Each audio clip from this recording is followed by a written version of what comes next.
Israel will end daylight savings time at 2 a.m. overnight Saturday to Sunday, setting the clocks back an hour to 1 a.m. Last November, the Knesset passed legislation extending daylight savings time until the end of October.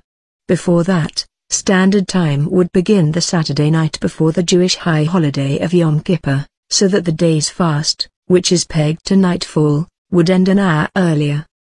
Because the Hebrew calendar is lunar, Yom Kippur can fall between mid-September and mid-October, which used to mean that Israelis returned to Standard Time as much as a month and a half before most other countries, where daylight savings time ends in late October or early November.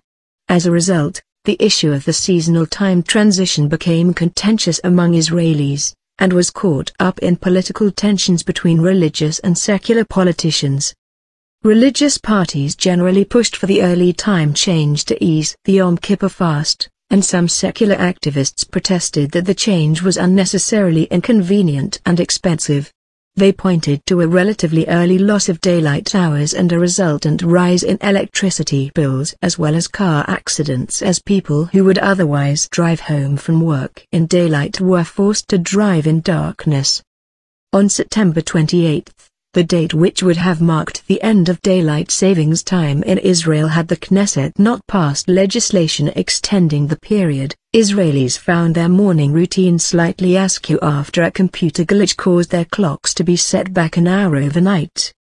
The problem was acute in the Palestinian Authority as well, where the government also pushed back the start of winter time, according to the MAN news agency.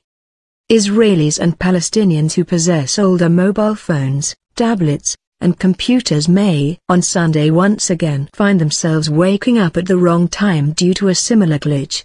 Mobile service providers advised customers to pay special attention to their phones, and set their devices manually if the clock does not turn back automatically at 2 a.m.